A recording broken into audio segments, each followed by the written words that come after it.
Assalamualaikum warahmatullahi wabarakatuh. Oke, jumpa lagi dengan saya Doni Maulana. Saya akan menerangkan prosedur proses akad kredit KPR. Nah, khususnya dari perusahaan SBLN disertai contoh biaya akad dan lain-lain. Oke, langsung kita halaman kedua. Nah, teman-teman perhatikan di sini. Di sini ada konsumen teman-teman ataupun teman-teman sendiri tanya, bagaimana sih kalau umpamanya orang sudah tertarik dengan produk ini, rumah ini. Nah, seandainya saya berminat, maka kita akan memberikan ulasan lengkap biaya yang harus disiapkan dan dokumen serta legalitasnya. Nah, kita hapus dulu yang ini. Sudah tidak muncul halaman baru. Nah, apabila berminat, harga 300, misalkan ini ilustrasi aja ya. Ini harganya di 395 juta. DP-nya di 30 juta. Nah, bagaimana dia akan mencicilnya? Nah, ketentuan kita tuh sebenarnya cicilan itu DP itu bisa di 2 bulan, teman-teman.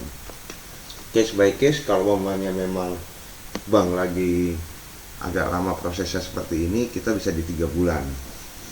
Nah, yang pertama adalah pada saat customer itu melakukan booking, ya, berarti di kita ini ada yang 3 juta dan ada yang 5 juta. Anggaplah yang di sini 3 juta. Pada saat konsumen melakukan booking, itu akan menyerahkan KTP-nya untuk dibuat pay checking. Nah, pada saat proses ini DP pertamanya sudah bisa dimulai di 7 hari. 7 hari ya teman-teman setelah booking, yaitu di 7 juta. DP 2 nya bisa di pembayaran 21 hari, kemudian 10 juta dan 35 10 juta. Jadi totalnya tetap di 30 juta. Nah, pertanyaannya adalah untuk biaya akadnya ini akan berapa gitu pada saat di sini. Nah, terus di sini tuh pada saat orang membeli itu akan ada biaya lain-lain apa? Ini kan masih jadi tanda tanya semua, teman-teman. Nah, untuk karena itu kita akan kasih penjelasannya secara lengkap ya. Biaya akadnya ini apa aja, biaya lain-lainnya seperti apa. Oke. Nah, ini kita masuk ke halaman berikutnya. Perlu diketahui proses akad kredit KPR itu apa aja. Ini akad kredit ini terjadi pada saat puncaknya dari proses pengajuan KPR. Jadi perlu dipahami juga teman-teman bahwa untuk mengajukan KPR, apalagi di zaman pandemi saat ini, tidak mudah. Nah, anggaplah ini sudah disetujui puncaknya, maka bank langsung meminta notaris untuk membuatkan akte perjanjian kredit. Ini juga akan melibatkan notaris. Nah, ini yang membawa berkasnya ini adalah orang notarisnya, ini orang perbankannya, di sini adalah konsumen, ini istri dan anaknya, dan di sini ada, nah di bawah ini ada dari developer mewakili, ini dari developer. Nah, ini yang tadi saya terangkan, akan ada suami istri jika sudah menikah, wakil dari bank, pihak pengembang, penjual, dan notaris. Oke, dan di bawah foto di sini nih, alhamdulillah biasanya berseri-seri, proses akad kredit berjalan lancar. Semoga rumah barunya membawa keberkahan dan kebahagiaan. Amin. Oke, kita lanjut langsung ke halaman berikutnya. Nah, bagaimana proses akad kredit itu dimulai di SBLN? Nah, kita cuma lihat kenapa di SBLN ini yang saya lihat itu memang benar-benar efektif dan efisien ya. Jadi langsung saya terangkan.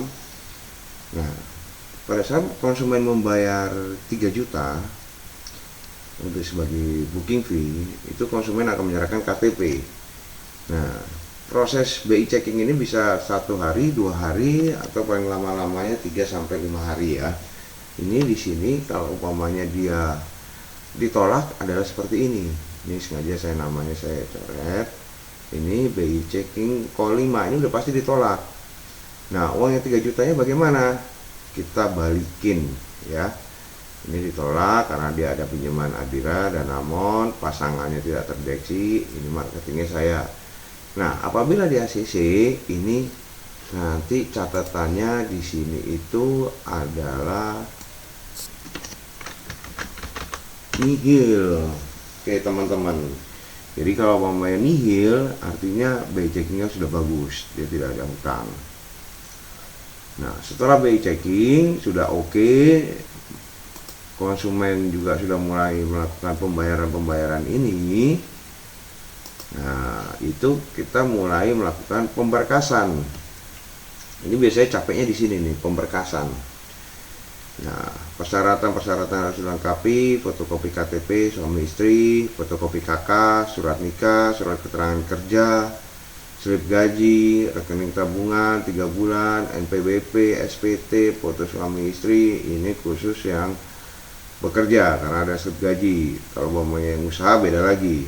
Nah, untuk lebih jelasnya form-formnya kan teman-teman sudah ada ya.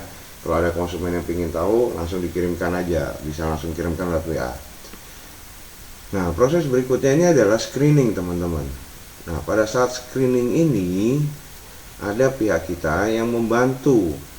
Ini yang tadi Pak ini dibantu, Pak ini kelengkapannya ada nggak, kalau nggak ada kita bantu ngurus Pak, mana yang tidak ada ya. Oh ini ada mas, tolong Pak ya. Nah ini dicek lagi teman-teman, gaji berapa Pak, ini berapa, ini akhirnya akan menentukan kira-kira Pak, ini baru perkiraan, ilustrasi semuanya, tidak ada yang fix ya, karena memang perbankan ini sangat ketat. Dari pihak kita udah menyediakan, kira-kira Pak kalau Bapak disetujuin dengan plafon kreditnya seperti ini, turun plafon bagaimana Pak? Apakah kira-kira Pak, melihat Bapak data Bapak bagus, biasanya bank akan menginginkan kreditnya lebih diperpanjang. Menurut Bapak bagaimana? Nah ini di screening, digali informasi sama tim kita nih, tim KPR ini. Ini adalah tim internal dari SBLN yang akan menggali. Nah, setelah dibantu melengkapi berkasnya dan sudah mendapatkan keterangan mengenai screening dan itu sudah lengkap, maka tahap berikutnya adalah asistensi. Nah, kenapa gunanya asistensi? Itu menentukan apabila ada penambahan bangunan, adalah perubahan desain, layout, denah. Nah ini berhubungan, nanti gambar-gambar kerja ini akan diserahkan ke pihak bank. Jadi kita akan bekerja cepat. Ini adalah kontraktor kita, termasuk arsiteknya. Nah ini akan diberikan pemaparan, Pak kalau dendanya seperti ini, mengenai banknya seperti ini. Kalau mamanya Bapak misalkan oke, silakan. Oh Pak ini bangunannya terlalu luas, plafon KPR kita di angka X, jadi bisa turun loh Pak. Oh siap, saya nambah, oke. Oh Pak saya mau standar aja, tidak ada perubahannya di sini. Nah nanti kalaupun segala jenis perubahan biasanya ada biaya lain. Nah ini namanya di asistensi. Nah sebenarnya terberat adalah proses pertama, kedua, 3, dan 4. Nah proses berikutnya dari tim kita akan menjadwalkan akad, yaitu nanti akan keluar SP3K. SP3K keluar, itu baru akad. Kita jadwalkan akadnya. Karena apa? Akad kredit itu seperti tadi harus dihadiri suami istri. Suaminya bisa, istrinya nggak bisa. Atau notarisnya di waktu yang tepat harus diagendakan. Perbankan sendiri, orang banknya sendiri itu harus diagendakan. Jadi kita membuat agenda itu 4 instansi yang berbeda. 4 mulai dari perbankan, notaris, setelah itu konsumen dan developer. Nah setelah jadwal akad ini akan langsung akad. Nah jadwalnya sudah ketemu semuanya, baru akad. Nah di sini akad akan dibacakan sama notaris, akan diberikan penjelasan sama pihak bank. Nah, untuk selanjutnya pada saat akad itu apa aja sih dokumen yang kita bisa terima. Nah, dokumen yang akan diterima itu sebenarnya teman-teman itu nanti ada di halaman berikutnya, cuma sekarang saya akan bahas dulu. Nah, sebelum akad atau pada saat akad kita akan tanya dari pertanyaan, kita akan menjawab dari pertanyaan yang di sini nih. Berapa sih biaya akad di sini? Ya, berapa biaya lain-lainnya? Nah, ini akan disebut di sini, teman-teman. Jadi kalau umpamanya harga rumah unitnya 395 juta, DP-nya 30 juta, KPR-nya 25 tahun, ya ini yang saya centang ini itu yang harus dikeluarkan.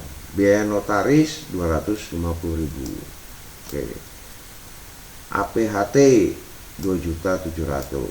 Penilaian appraisal udah nol. Admin 500.000. Biaya proses 912. Provisi bank 2 juta. Angsuran pertama 2.600.000. Nah, ini adalah angsurannya nanti. Jadi ini angsurannya sekitar 2,6. Nah, harga unitnya 365, maksimum kreditnya 365, DP-nya 30 juta, berarti kita tidak turun plafon. Ini pas ini teman-teman. Ya. BTN Platinum inden, dan kita inden 300 bulan 25 tahun, suku bunganya 6,99%, angsuran per bulannya 2,6. Ini project yang kemarin akad ini. Nah, ini SP3K yang sudah keluar dan ini tinggal akad. Nah, terus asuransi kebakarannya adalah 3.500.000. Asuransi jiwanya di 10 juta. Total jumlahnya dari 9 juta keseluruhan dari biaya notaris sampai provisi bank dan biaya asuransi itu adalah 23.784. Nah, berarti berapa dana yang harus disiapkan oleh konsumen?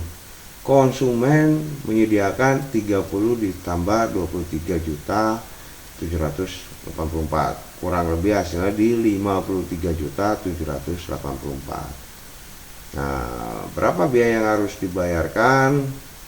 Ini kalau mau kita tarik kesimpulannya di sini adalah 53.780, ya sekitar 777, kurang lebih di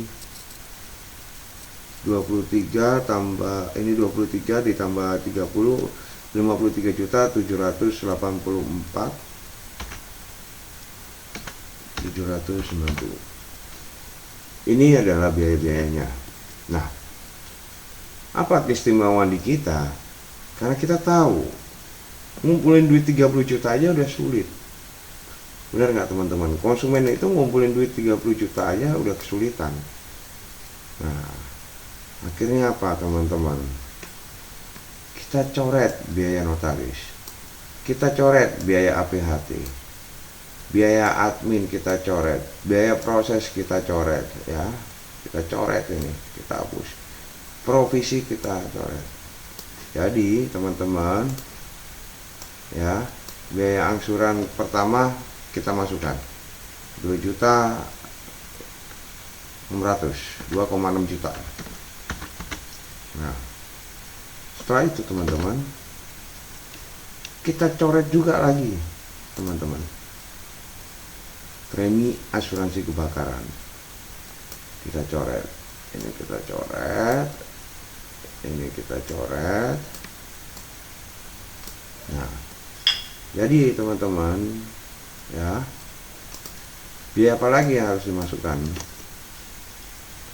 Angsuran pertama 2.600.000 dan 10,5. Jadi totalnya kurang lebih 1, 12, 13 juta. Oke, totalnya adalah 13 jutaan. Nah, di sini 13 jutaan ditambah 30 juta ditambah 30 juta, maka hasilnya adalah 43 juta. Nah, ini enggak sulit teman-teman. Jadi bedanya itu 10 jutaan teman-teman, 10.700.000. Konsumen cukup membayar 43 juta, dia sudah membayar angsuran pertamanya juga udah dibayar ya teman-teman. Ini udah termasuk angsuran pertama, karena pada saat nanti akad ya, selain DP yang harus dibayar, dia membayar angsuran hold angsuran dan biaya premi asuransi, dan total yang dia harus bayar adalah 43 juta. Oke teman-teman, di sini mudah-mudahan cukup jelas ya. Jadi ini adalah kelebihan dari SBLN yang tadinya 53 juta, kita dapat potongan lagi di 43 juta. Oke teman-teman, bisa hapus lagi.